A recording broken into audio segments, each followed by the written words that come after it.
Setelah selesai mandi, rebahkan badan di kasur. Lihat jam pukul 9:30. Lagi. Bau gosong kembali menyengat di hidung saya. Untuk kedua kalinya saya rasakan. Masih penasaran, tapi tetap saja saya tidak temukan sumber baunya. Saya coba tutup pintu kamar, berharap semoga bau gosong tersebut berkurang. Namun, tetap saja saya rasakan. Ya walaupun tidak terlalu menyengat. Saya duduk menyender ke sebuah tembok. Tiba-tiba, 2 kali ketukan dari arah jendela yang mengarah ke belakang gedung. Saya tertegun. Terdiam seketika mendengar ketukan tersebut. Saya masih berpikir, mungkin hanya perasaan saja. Jadi saya hiraukan. 1 kali ketukan, namun berhasil membuat saya menoleh ke arah jendela tersebut. Gak ada apa-apa. Siapa sih iseng amat? Ucap saya dalam hati. Jendela tersebut tidak saya tutup dengan kain, jadi akan langsung terlihat suasana belakang gedung. Perlahan, suasana terasa menakutkan. Saya rasa ada yang memperhatikan. Merinding bukan main saya rasakan. Saya coba alihkan rasa takut dengan memainkan game di HP. Namun tetap saja masih terasa sedikit rasa was-was. Lagi-lagi ada yang mengetuk. Oke, kali ini saya tidak bisa toleransi. Tanpa pikir panjang, saya langsung tidur dan menutup badan dengan selimut. Sekuat tenaga saya coba tidur dan memejamkan mata, namun sulit rasanya. Ingin buka selimut namun ragu. Takut ada sesuatu yang menunggu di samping saya. Menerka-nerka seperti itu makin membuat saya merinding bukan main. Saya benar-benar takut malam itu. Ditambah bau gosong yang makin kesini makin menyengat. Untung, usaha saya untuk tidur berhasil. Saya berhasil keluar dari situasi yang sangat saya takutin. Jam 5 saya sudah bangun karena harus mengikuti orientasi di kampus. Dan semua mahasiswa harus wajib untuk datang pukul 6. Malas sekali rasanya. Dengan terpaksa, saya bangun dan menuju kamar mandi. Saat keluar dari kamar, saya langsung memandang sekitar dan ada yang aneh. Semua pintu kamar terbuka. Namun, lagi-lagi saya tidak melihat satu manusia pun yang berlalu lalang di sekitar kos ini. Tahu nanti gua telat lagi, ucap saya dalam hati. Saya tidak ingin ambil pusing, waktu sudah sangat mepet dan akan jadi masalah kalau saya sampai telat datang ke kampus. Seharian mengikuti orientasi sangat melelahkan, namun ada serunya dan ada anehnya juga. Seru bertemu teman baru, aneh karena ada seorang cewek yang selalu mencuri pandang ke saya. Namun saat saya hampiri, cewek tersebut lari menjauh. Entahlah apa maunya cewek itu. Saya hiraukan saja untuk yang kesekian kalinya. Karena orientasi sudah selesai, saya pun langsung menuju ke kosan.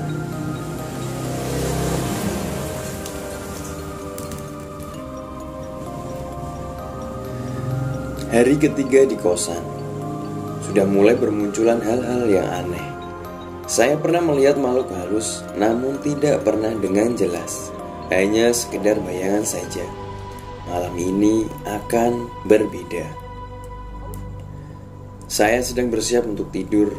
Mata sudah mengantuk karena lelah. Perlahan mulai menutup. Tiba-tiba, tok. Lagi, suara ketukan yang sama dari arah jendela. Kali ini saya diamkan, tak peduli, karena badan sedang terasa lelah. Jadi malas untuk meladeni hal-hal yang seperti itu. Saya masih diamkan. Saat ketukan yang ketiga kalinya, emosi saya terpancing. Namun, malah jadi bumerang untuk saya sendiri. Saya bangkit, niat ingin mengamuk, namun langsung berubah drastis. Saat saya bangun dan menatap ke arah jendela, jelas dengan mata kepala terlihat wajah pocong yang gelap. Matanya bersinar, menyala, dan kain yang terlihat kotor. Saya teriak sekencang-kencangnya dan badan mulai terasa sangat lemas. Saya langsung berlindung di bawah selimut, masih tidak percaya dengan apa yang saya lihat. Badan terasa gemetar luar biasa.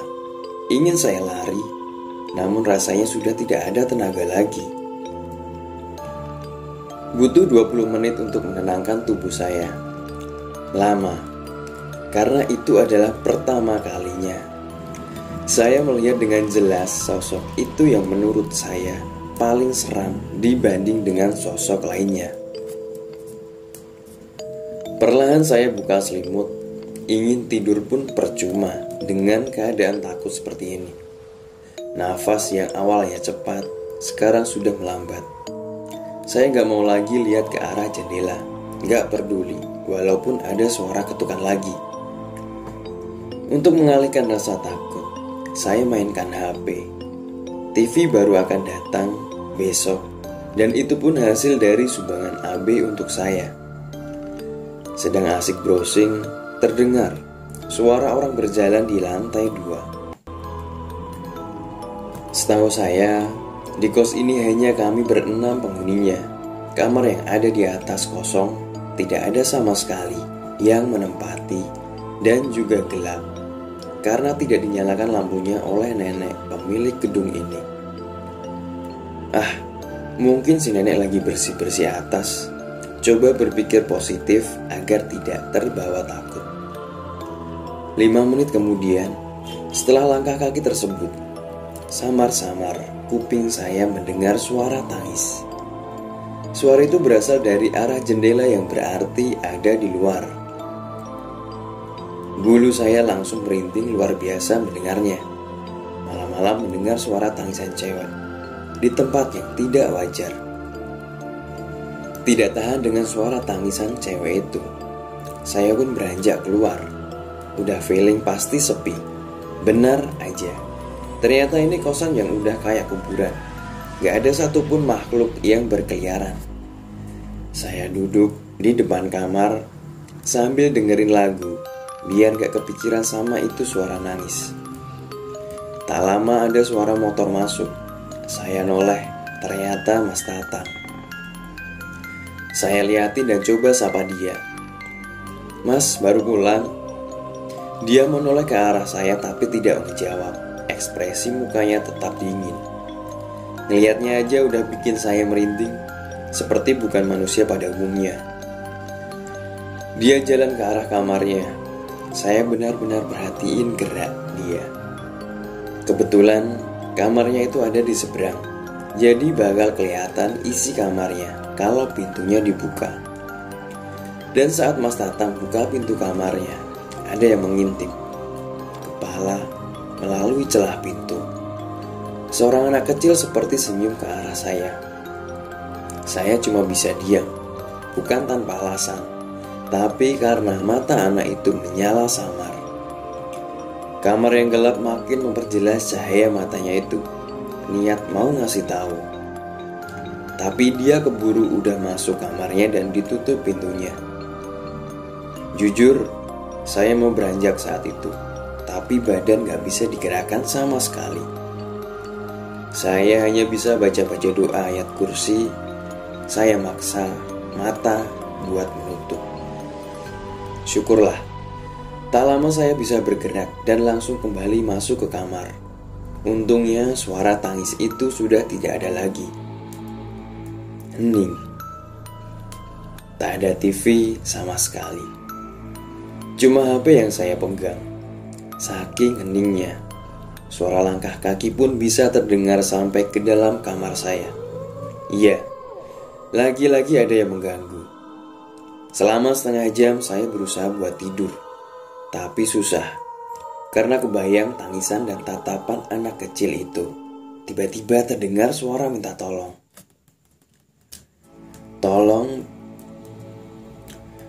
Tolong, panas, tolong. Suaranya lirih dan berasal dari depan kamar saya. Jujur, saya bukan tidak ingin menolongnya, tapi yang jadi alasan saya tidak mau bangkit dari tempat tidur adalah di kos ini tidak ada cewek sama sekali, dan suara minta tolong itu adalah suara cewek. Kalau nenek yang punya gedung, saya hafal suaranya, tapi yang ini bukan. Lagi-lagi suaranya terdengar. Tolong, anak saya, tolong. Selain aneh dengan suara itu, yang lebih buat saya makin yakin untuk diam adalah di sini juga tidak ada anak kecil sama sekali. Yang di kamar Mas Tatang itu saya yakin adalah penampakan. Saya tutup telinga karena suara itu pelan tapi rasanya menusuk pendengaran saya. Kali ini selain suara minta tolong, ada suara tangisnya juga. Jantung saya rasanya mau copot malam itu. Merinding, udah gak bisa saya tahan lagi. Rasanya mau kabur, tapi saya takut saat keluar kamar akan ketemu hal-hal yang bisa bikin saya pingsan. Saya tahan, tapi makin lama bukannya saya takut. Rasa kesal yang saya rasakan mendengar suara minta tolong dan tangis itu yang terus-menerus. Bayangkan, hampir 15 menit itu suara terus terdengar sama saya. Saking kesalnya, saya teriak. Diam, berisik. Kalian tahu, ternyata suara teriakan saya itu berhasil dan suasana langsung kembali hening. Entah mereka paham dengan bahasa saya atau apa, suara minta tolong dan tangisan itu langsung berhenti. Saya kembali sedikit tenang. Saya baca doa dan coba untuk tidur. Mungkin karena sudah mengantuk jadi cepat terlelap. Hari ini adalah hari keempat saya berada di kosan. Seharian di kampus buat saya sedikit lupa dengan kejadian di kos. Tapi saat sudah waktunya pulang, bayangan-bayangan itu kembali menghantui. Ini buat saya malas balik ke kosan. Tapi saya bingung mau kemana juga. Mau ke rumah AB, kayaknya sudah cukup saya nyusahin dia pas baru sampai sini. Mau nongkrong, gak ada teman. Terpaksa balik ke kosan jalan satu-satunya. Jam sudah menunjukkan pukul 5:30. Sudah memasuki maghrib. Saya pesen Gojek. 10 menit kemudian drivernya datang. Sesuai lokasi ya Kang? Iya Mas, sesuai. Setengah jam perjalanan, sampailah di tikungan yang mengarah ke kosan saya. Belok kiri arah kosan, lalu lurus ke arah perumahan warga. Di tikungan inilah saya berdebat dengan drivernya karena dia berhenti mendadak. Loh Mas, kenapa berhenti? Tanya saya heran. Gak apa-apa Kang, sampai sini aja ya Kang. Jawabnya dengan ekspresi sedikit memelas. Ya Mas, dikit lagi kosan saya itu. Jawab saya sembari menunjuk ke arah kosan. Duh Kang, sumpah, sampai sini aja ya. Kali ini wajahnya mulai pucat. Karena saya gak mau berdebat terus-menerus, terpaksa saya turun di situ dan melanjutkan dengan berjalan kaki. Emang tidak jauh, hanya 300 meter kira-kira langsung sampai di depan kosan saya. Udah gelap, kanan kiri ilalang dan semak-semak, bikin bulu merinding tidak karuan. Berharap ada salah satu penghuni kosan yang lewat agar bisa bareng. Tapi harap tinggal harap, gak ada sama sekali yang lewat.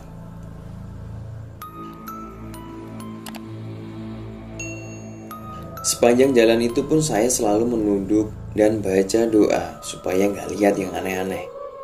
Dan sepanjang jalan itu pun saya merinding tidak karuan. rasanya seperti di ruangan yang penuh dengan makhluk halus. Kira-kira 100 meter sampai kosan, pandangan saya mengarah ke gedung. Entah kenapa, rasanya jauh sekali. Tapi lagi-lagi aneh. Saat saya melihat ke sana, ada beberapa orang yang berlarian keluar dari arah dalam kosan saya. Dan yang lebih aneh lagi, orang-orang tersebut keluar dari arah dalam kosan itu tidak ada satupun yang saya kenal. Jumlahnya pun ada sekitar 7-10 orang. Mereka semua berlari ke arah saya yang terpaku kebingungan. Saat orang-orang itu lewat, saya coba panggil dan tanya, ada apa mereka semua lari? Tapi mereka semua diam. Salah satu orang yang saya lihat yaitu ibu-ibu yang menggendong anaknya. Saya tanya, tidak dijawab, dan lagi-lagi wajahnya dingin sekali.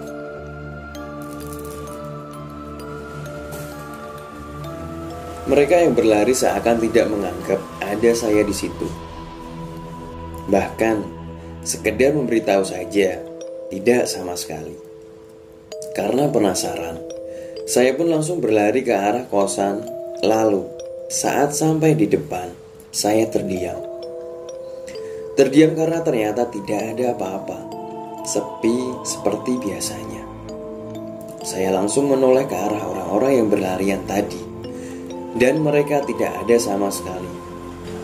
Sepanjang jalan itu kosong, gelap. Mereka semua seakan hilang begitu saja. Logikanya, secepat apapun orang lari dengan jarak hampir 300 meter, pasti akan kelihatan juga. Apalagi, ada ibu-ibu yang saya lihat gendong anaknya. Apa mungkin bisa lari secepat itu? Udah capek, ngalamin hal yang kayak gini bikin saya benar-benar lemas. Saya berjalan pelan ke arah dalam, tidak peduli mau ada apa nanti. Sampai kamar, saya langsung menuju kasur karena badan rasanya benar-benar letih saat itu. Bahkan saya tidak sadar kalau sampai ketiduran dengan baju yang belum saya ganti. Tapi saya bersyukur, jadi tidak ngerasain gangguan-gangguan kayak kemarin. Hari kelima sampai hari ketujuh pun sama. Banyaknya kegiatan di kampus membuat saya selalu langsung tidur begitu sampai di kamar. Feeling saya merasa sepertinya mereka takut ganggu saya lagi karena teriak waktu itu. Ternyata saya salah. Hari ke-8, puncak-puncaknya gangguan. Dengan gemetar saya ceritain ini semua. Saya gak berharap kalian percaya, tapi inilah yang saya alami saat itu. Hal-hal yang membuat kita takut itu kadang susah buat dilupain, bahkan ingat sedetail-detailnya. Hari itu saya sakit, mungkin karena kelelahan dengan banyaknya kegiatan kampus. Saya juga tipe orang yang punya imun rendah, jadi mudah lelah dan juga gampang banget buat sakit. Saya pernah dengar kata-kata teman saya yang di IndiHome. Ketika keadaan kita lagi kurang fit dan lagi lelah juga, kita jadi gampang buat diganggu dan gampang buat ngerasain hal-hal gaib. Nah, itu benar atau tidak, tapi saya rasakan itu. Dari bangun tidur, badan saya sangat lemas. Pesen makan pun dengan aplikasi online, dan saat saya ambil pun, lagi-lagi ekspresi wajah drivernya seperti orang bingung. Entahlah, saya gak mau pikirin juga. Memasuki waktu maghrib, suasana kembali hening. Saya cuma bisa tiduran di kasur. Saya tidak memberitahu AB karena menurut saya sakit ini masih bisa sembuh dengan sendirinya. Cukup istirahat aja menurut saya udah bikin sembuh. Saya lupa waktu itu jam berapa. Posisi masih sama ada di kasur. Tiba-tiba ada suara dari arah depan kamar. Suara yang aneh menurut saya. Srek, srek, srek. Suara itu seperti benda diseret dari yang tadinya pelan, hingga akhirnya suara itu berhenti di depan kamar saya. Saya sadar, tapi cuma bisa diam. Merinding mulai saya rasain. Dalam hati bertanya-tanya itu suara apa? Mau bangun tapi malas dan juga takut. Saya diamkan. Mungkin ada sekitar 30 menitan, suara itu gak ada lagi. Biarlah. Yang penting gak ganggu saya sampai ke dalam. Tapi tidak lama, ada yang mengetuk pintu kamar saya.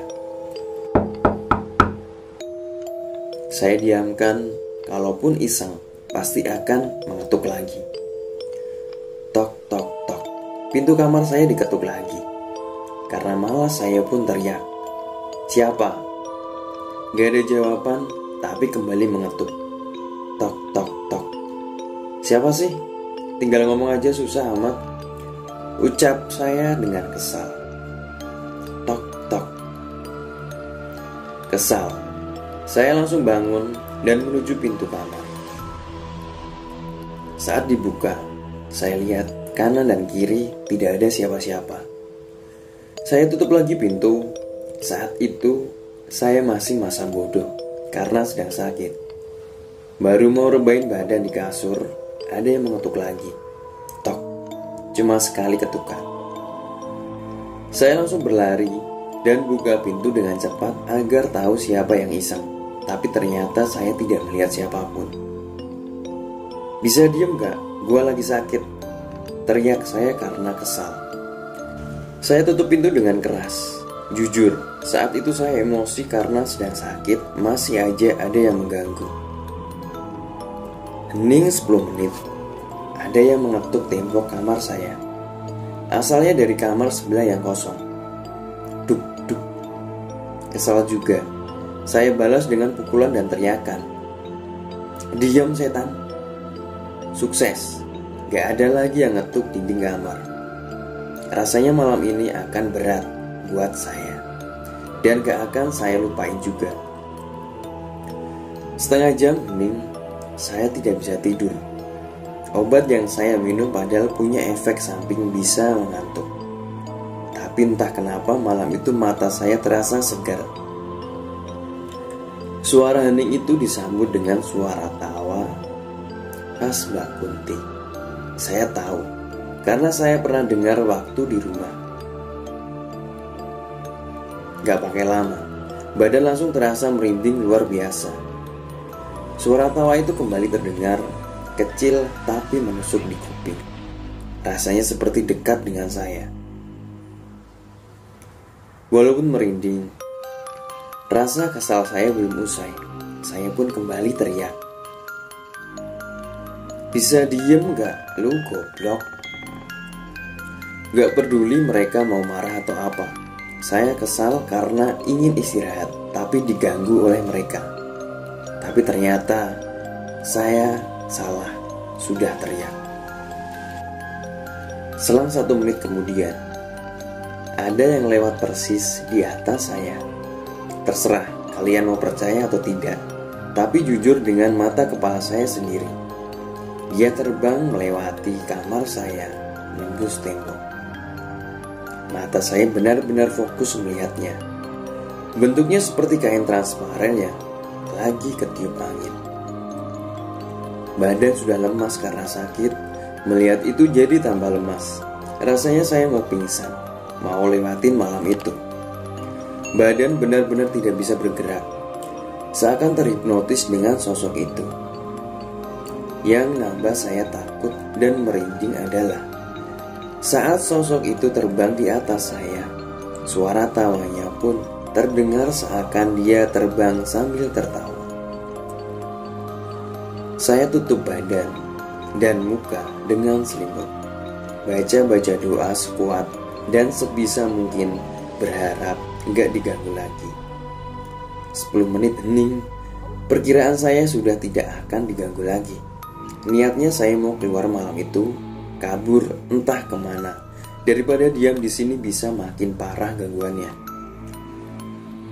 Saat saya buka selimut, tercium bau gosong yang sangat menyengat. Lalu, saat mata saya mengarah ke pojok samping pintu. Di situ saya kaget bukan main.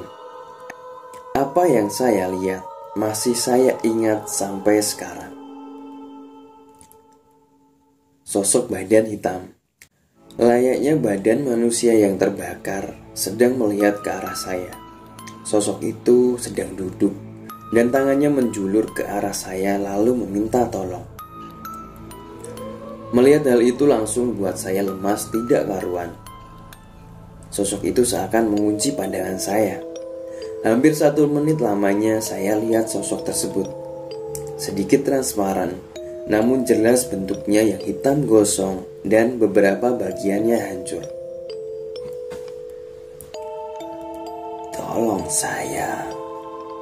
Itu yang diucapkan oleh sosok tersebut.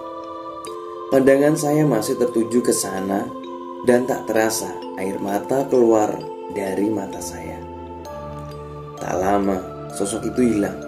Barulah saya bisa bergerak dan langsung bangun menuju pintu kamar. Tapi pintu terkunci. Dengan keadaan panik, lemas, dan menangis, pintu kamar tidak bisa dibuka. Padahal kuncinya ada dan saya buka, namun tetap tidak bisa. Seakan ada yang mengunci dari luar. "Ya Tuhan, tolong saya," ucap saya dengan keadaan menangis. Saya terus coba memainkan ganggang pintu. Kunci saya coba pun tetap saja nihil. Saya pasrah. Sambil menangis, saya duduk di tembok sebelah pintu. Tak lama, bau gosong kembali saya rasakan. Wajah saya berada di antara dengkul, jadi pandangan kanan dan kiri tidak terlihat. Saat bau gosong itu muncul, saya tidak mau mengangkat kepala ini karena takut melihat sosok itu lagi. Tapi entah kenapa, seolah-olah ada yang mengangkat kepala saya dan mengarahkan ke arah kiri. Inilah yang tidak saya lupakan sampai sekarang. Sosok gosong tadi sekarang persis di samping saya. Wajahnya sangat dekat dengan saya. Dengan jelas, saya lihat kulitnya yang hitam dan bersisik. Tulang tangannya dan badannya serta tulang kepalanya sangat jelas. Kedua matanya bolong dan sosok itu membuka mulutnya yang membuat saya jadi melihat gigi dan rongga tenggorokannya. "Ya Tuhan, ampun, tolong." Itulah kira-kira yang saya ucapkan setelah melihat sosok itu. Teriak sekeras-kerasnya dan menangis sejadi-jadinya. Tak lama, pandangan saya gelap. Mas Tatang datang gara-gara diomongin di cerita ini, jadi kepo dia. Mata saya terbuka, saya lihat jam dan menunjukkan pukul 3 sore. Iya, selama itu saya pingsan. Pertama kalinya dan dengan jelas melihat sosok yang mengerikan dan menakutkan persis di depan muka saya. Posisi saya masih di tempat yang semalam. Saya bangun dan duduk di kasur. Perut terasa sangat lapar. Saya langsung pesan menggunakan aplikasi online. Ada 3 driver yang menolak pesanan saya. Padahal dekat dan juga ini masih sore. Tapi entah kenapa pada menolak semua. Sampai akhirnya ada 1 driver yang memberi pesan di dalam aplikasi tersebut ke saya. "Kang, ini bener teh alamatnya?" Begitu kira-kira pesannya. "Iya bener mas, kenapa emangnya?" balas saya. "Gak bercanda kan?" "Ngapain saya bercanda? Ini alamat kos saya mas." Perlahan saya mulai tersadar. Ada yang aneh dengan kos ini. Melihat semua ekspresi driver yang saya pesan hampir sama. "Kang, itu gedung udah lama kebakar, sumpah," balas driver tersebut. Melihat balasan driver itu, pikiran saya langsung mengulang kejadian-kejadian yang saya alami selama di sini. Memang ada masuk akalnya. Bau gosong, sosok gosong, dan penghuni kos ini, serta pemilik yang sama anehnya, membuat saya hampir percaya. Tapi entah kenapa saya buang itu semua pemikiran. Pesanan saya langsung di-cancel oleh driver tersebut. Mau gak mau, saya harus jalan kaki, beli sendiri makanan di luar. Sebelum itu saya mandi dulu biar badan segar. Saat keluar kamar menuju kamar mandi, di seberang kamar saya lihat Mas Wawon sedang berdiri di depan kamarnya. Dia seperti memperhatikan saya. "Mas," tegur saya dengan senyum. Tapi dia langsung masuk ke dalam kamarnya. Buset dah, gitu amat, gumam saya dalam hati. Saya kembali jalan ke kamar mandi, dan lagi-lagi hal aneh saya rasakan. Saat di depan kamar mandi, saya berpapasan dengan Mas Wawon yang sebelumnya saya lihat masuk ke dalam kamarnya. Kaget bukan main, saya benar-benar terdiam di situ. "Loh, Mas, bukannya tadi masuk kamar, kok bisa ada di sini?" tanya saya yang kebingungan. Pertanyaan saya tidak dijawab, dia langsung berjalan meninggalkan saya. Tapi saat Mas Wawon lewat depan saya, tercium bau gosok yang sangat menyengat. Disinilah saya mulai curiga. Perkataan driver tadi mulai terpikirkan oleh saya. Niatnya setelah beli makan, saya mau menunggu di bangku depan. Saya mau ajak ngobrol Mas Deden dan Mas Tatang, karena mereka berdua tidak ada di sini sekarang. Jam 5 sore, saya sudah duduk seperti sebelumnya, menunggu mereka datang yang pulang dari tempat kerjanya. Setengah jam kemudian datang Mas Tatang. Masuk dan menghiraukan saya begitu saja. Saya panggil, namun dia tidak menoleh sama sekali.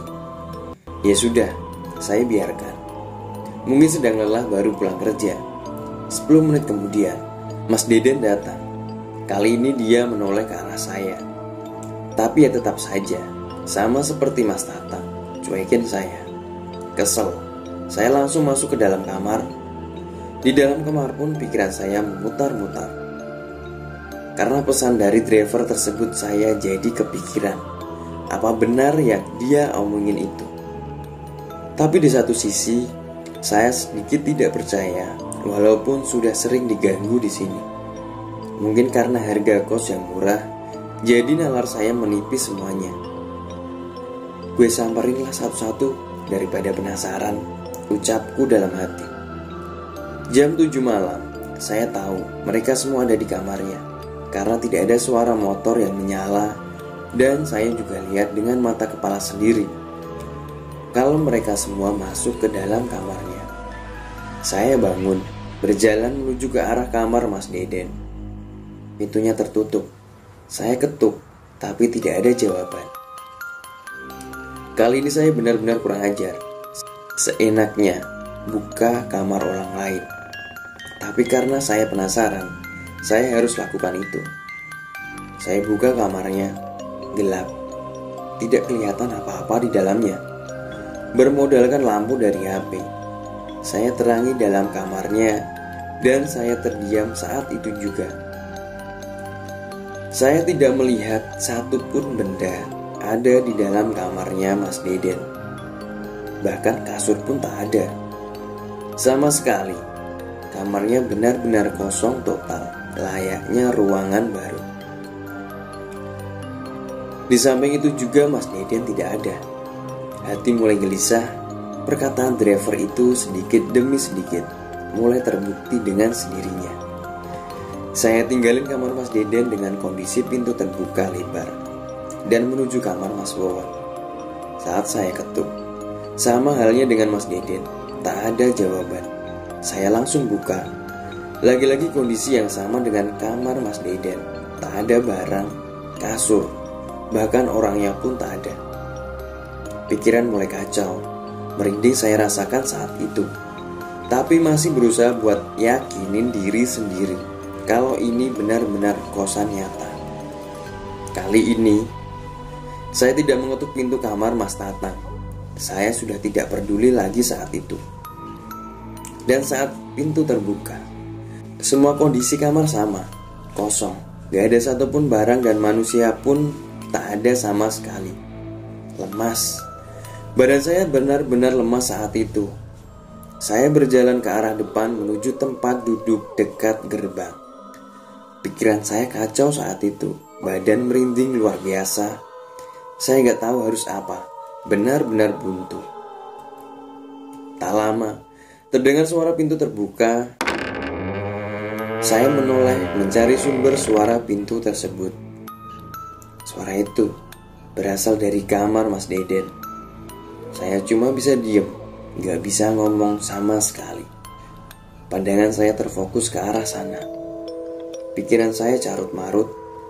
Masih ingat kalau pintu kamarnya itu saya buka saat saya tinggalkan. Saya tidak bisa kabur pandangan. Saya seakan menunggu sosok yang keluar dari kamar tersebut. Waktu terasa seperti berjalan lambat. Jantung saya benar-benar berdetak dengan kencang. Bulu merinding luar biasa. Dan benar, yang saya lihat Mas Deden, tapi dengan kondisi yang berbeda. Saya kenal wajahnya seperti apa. Tapi kali ini, semuanya berubah dengan drastis. Tidak seperti yang saya lihat sebelumnya. Dia keluar dengan keadaan mengesot. Seluruh badannya hitam gosong. Kondisi tangan kirinya tidak ada sama sekali. Perlahan, dia mengesot ke arah saya. Bodohnya saya terpaku di situ. Pandangan saya pun seperti terkunci ke arah dia. Makin lama, sosok tersebut makin dekat. Keringat terasa di dahi saya. Ingin rasanya saya menangis, namun sulit. Belum usai dengan sosok Mas Deden yang sedang mengesot ke arah saya, ada hal yang lebih mengagetkan lagi. Saya baru tersadar kalau ternyata di samping ada sosok yang juga sedang duduk dekat dengan saya. Perlahan saya menoleh, itu adalah Mas Tatang. Tapi wajahnya hancur tidak karuan. Kulitnya sama gosongnya dengan Mas Deden dan sedang menatap saya. Dari mulutnya terdengar suara, "Tolong." Saya teriak sekeras-kerasnya. Kali ini saya bisa bergerak. Saya merasa ada yang menepuk pundak hingga bisa buat saya lari meninggalkan kosan tersebut. Saya lari sekuat tenaga dengan keadaan sambil menangis. Saya tidak ingin melihat ke belakang. Pokoknya lari sejauh mungkin dari kosan itu. Sampai akhirnya saya berhenti di dekat pos satpam kompleks. Saya duduk, menangis dan tertunduk. Pikiran kacau, banyak pertanyaan yang berputar-putar di dalam otak. Hingga sebuah tepukan pundak membuat saya kaget dan menoleh. "Kenapa, Kang?" tanya laki-laki itu. Seorang satpam kompleks yang berjaga di pos tersebut menghampiri saya. Dia penasaran melihat saya berlari dan duduk di situ dengan keadaan menangis. Saya belum bisa jawab saat itu. Pikiran masih kacau, jiwa saya benar-benar tergoncang. Badan gemetar luar biasa dan sudah dibasahi oleh keringat. Bahkan sendal pun saya tidak pakai. "Di pos aja yuk, Kang," ajak Pak Satpam tersebut. Saya menuruti dan dibopong oleh beliau karena jujur, saat itu badan saya lemas rasanya. Saat duduk di dalam pos, saya diberi air putih. "Minum dulu, Kang, biar tenang," ucap beliau sembari memberi gelas. Saya minum, saya lihat sekitar, hanya beliau saja sendirian. Sebut aja beliau dengan Bapak Kosim, samaran. Pak Kosim terus berusaha menenangkan saya dan ingin saya menceritakan apa yang saya alami hingga jadi seperti ini. Butuh 15 menit lebih buat saya bisa tenang saat itu. Gemetar mulai perlahan menghilang dan nafas mulai stabil kembali. Setelah itu saya baru siap untuk bercerita semuanya. Saya ceritakan secara detail apa yang saya alami dari awal datang ke kosan tersebut hingga jadi seperti sekarang. Pak Kosim terlihat mengambil napas panjang. Dia seperti ingin menjelaskan sesuatu. "Namanya siapa?" Tanya Pak Kosim. Antri Pak. Gini loh, kami itu adalah orang ketiga yang ngalamin hal ini, ucap Pak Kosim. Ketiga? Maksudnya Pak? Tanya saya yang penasaran. Gedung itu 3 bulan yang lalu terbakar karena konsleting listrik. Ada sekitar 12 orang penghuni yang terbakar hidup-hidup. Mereka semua terbakar saat sedang tidur, jelas Pak Kosim. Saya mendengar penjelasan beliau pun kaget bukan main. Bapak serius? Tapi saya lihat gedung itu baik-baik aja Pak, ucap saya yang tidak percaya. Iya, emang saya bodoh. Sudah jelas diganggu, tapi masih saja tidak percaya dengan penjelasan orang sekitar. 2 orang sebelum kamu juga ngerasain hal yang sama. Bahkan salah satu dari mereka, katanya raganya dibawa ke alam lain. Saya mendengar hal itu pun hanya bisa diam tanpa kata-kata. Pernah naik Gojek? Tanya Pak Kosim. Pernah Pak, kenapa emangnya? Tanya saya yang heran, apa hubungannya kosan itu dengan driver online? Ada yang mau antar sampai depan gedung itu enggak? Ada Pak, tapi ya gitu, ekspresi muka mereka heran semua. Yaitu karena mereka sering dapat orderan dari makhluk di gedung itu. Ada yang diantar dan gak keluar lagi. Ada yang pesan makanan, tapi pas sampai lokasi bentuk gedungnya hancur. Macam-macam lah pokoknya. Jelas panjang lebar Pak Kosim. Tak lama ada 2 orang bapak-bapak datang dan bertanya ada apa dan siapa saya. Pak Kosim menjelaskan apa yang saya alami dan bapak-bapak itu pun langsung kaget bukan main. Yang saya bingung adalah makin lama makin banyak warga sekitar berkumpul di pos ini. Seakan saya seperti maling yang siap dihajar ramai-ramai. Entah gimana caranya, tapi apa yang saya ceritakan tersebar cepat malam itu juga. Hingga akhirnya salah satu warga, sebut aja Pak Dani, menawarkan saya untuk tidur malam di rumahnya. Ada usul dari warga untuk datang ke gedung itu untuk dihancurkan sisa puing rumahnya dan membawa orang pintar. Warga sudah resah dengan keberadaan gedung bekas kebakar tersebut. Ternyata banyak warga sekitar yang juga sering dijahilin sama makhluk-makhluk di gedung tersebut. Parahnya, ada anak kecil yang hilang dan ditemukan dalam gedung itu. Pak Dani langsung mengajak saya ke rumahnya. Saya pun menurutinya karena memang tidak tahu harus kemana lagi. Ingin kabari AB tapi tidak enak, karena sudah malam dan juga jauh rumahnya. Sampai di rumah Pak Dani, saya ditawari makan. Kebetulan, energi saya habis setelah terkuras karena takut dan lari-larian dari kosan itu. Sehabis makan, saya lanjut untuk tidur.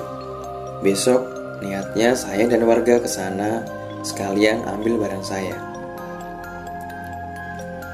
Jam 11 siang, warga banyak yang sudah berkumpul. Ramai-ramai kita ke sana dengan berjalan kaki. Rasanya seperti ingin tawuran, karena banyak yang bawa palu dan linggis. Saya bawa badan dan pakai baju anaknya Pak Dani. Udah gitu cewek lagi anaknya, apes. Sampai di gedung tersebut, saya kaget bukan main. Apa yang saya lihat sekarang berbeda jauh dengan apa yang saya lihat saat pertama kali datang ke sini. Tembok yang hitam dan hancur. Beberapa bagian sudah ditumbuhi oleh pohon semak. Saya diam, lemas. Bagaimana saya hidup selama 10 hari di sini? Saya tidur di mana? Saya mandi di mana? Baju saya gimana? Lalu motor-motor yang parkir di sini kemana? Pertanyaan-pertanyaan seperti itu berputar-putar di pikiran saya. Sampai di gedung tersebut, saya kaget bukan main. Apa yang saya lihat sekarang? Kang, tinggal di sini kemarin? Tanya salah seorang warga.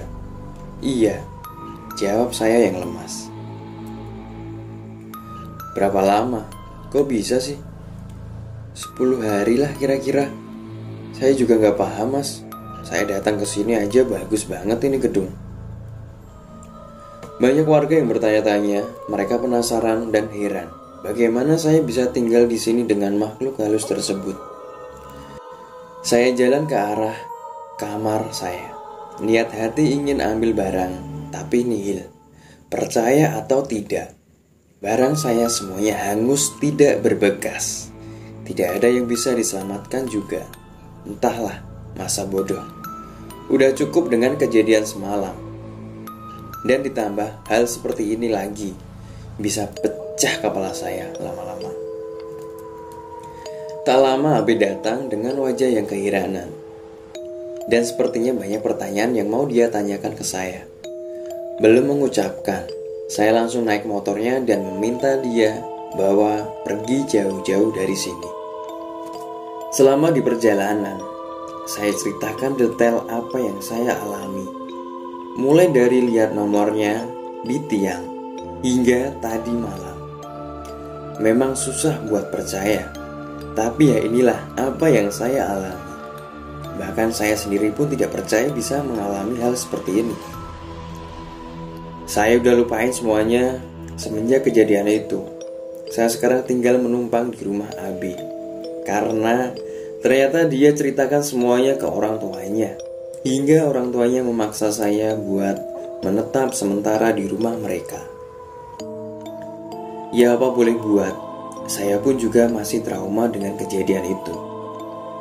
Mau gak mau saya terima. Bahkan baju pun saya meminjam ke Abi. Untungnya, badan saya dan dia tidak jauh beda. Sekian cerita pengalaman yang saya alamin. Masalah percaya atau tidak, itu adalah urusan kalian. Saya tidak memaksa untuk percaya, tapi kalian harus percaya bahwa dunia mereka itu ada. Sekian cerita dari pemilik akun Twitternya Rian Nur Fajri. Jangan lupa subscribe, nyalakan lonceng notifikasi, dan share video ini ke teman-teman kalian. Selamat malam. Assalamualaikum warahmatullahi wabarakatuh.